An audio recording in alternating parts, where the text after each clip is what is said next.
Welcome to Das garden.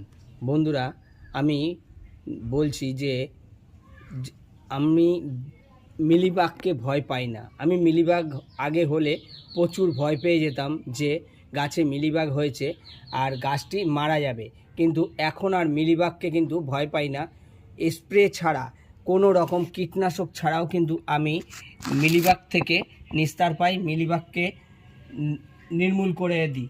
এই যে দেখুন বন্ধুরা, এই একটা নিতে হবে কি, একটা যে কোনো ব্রাশ, আমি আপাতত দাঁত মাজার ব্রাশ নিয়েছি। এই ব্রাশ দিয়ে এই যে দেখছেন যে মিলিবাগটা হয়েছে, এই মিলিবাগটাকে ভালো করে ব্রাশ করে দিতে হবে। যেমন করে ব্রাশ করে পরিষ্কার করা হয় যে কোনো জিনিসকে, তেমন ব্রাশ করে এই যে জাস্ট ভালো করে, এই যে দেখুন বন্ধুরা, ভালো করে পরিষ্কার করে দেবেন।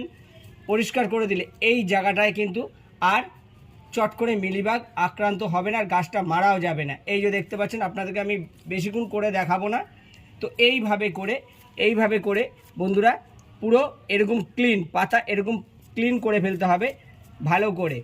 আর তারপরে করতে হবে কি, একটু ভালো করে জল দিয়ে গাছটিকে ভালো করে স্নান করিয়ে দিতে হবে। এই যে দেখুন বন্ধুরা, আমি কিন্তু এই গাছের পাতাটা কিন্তু একটু পেঁচানো পাতা, কোঁকড়ানো পাতা, এই যে দেখতে পাচ্ছেন পুরো পেঁচানো পাতা, কোঁকড়ানো পাতা, তাও একে কিন্তু আমি ঘুরিয়ে পেঁচিয়ে একে ভালো করে কিন্তু ব্রাশ করে দিচ্ছি। এই যে ব্রাশ করে দিলাম।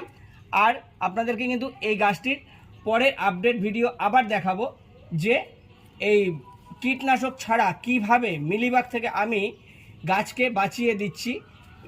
এই যে মিলিবাগের আক্রান্ত হচ্ছে, কিন্তু একে কীটনাশক ছাড়া কিন্তু আমি মিলিবাগকে তাড়িয়ে দিচ্ছি।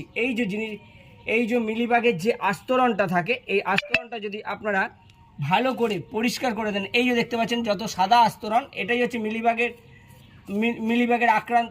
বাসস্থান। তো এই জায়গাটা কিন্তু যদি ভালো করে আপনারা এইভাবে করে ব্রাশ করে পরিষ্কার করে দেন, তাহলে কিন্তু এই যে দেখতে পাচ্ছেন ভালো করে যদি এইভাবে করে ব্রাশ করে পরিষ্কার করে দেন, আর ভালো করে জল দিয়ে একটু গাছটাকে স্নান করে ধুয়ে দিতে হবে, তাহলে কিন্তু আর আপনার এই গাছটিতে আর কিন্তু মিলিবাগ আসবে না। এই যে দেখতে পাচ্ছেন নিচের পজিশনেও আছে। তো ভালো করে এটাকে ব্রাশ করে দিতে হবে, বাস জাস্ট এইটুকুই কাজ বন্ধুরা। এইটুকু কাজ করলেই আপনার এই গাছটাতে কিন্তু আর মিলিবাগ থাকবে না, আর গাছটি মারাও যাবে না। বন্ধুরা, ভিডিওটি ভালো লাগলে লাইক, শেয়ার, কমেন্টস করবেন। প্লিজ চ্যানেলটিকে সাপোর্ট করে দেবেন বন্ধুরা। নমস্কার।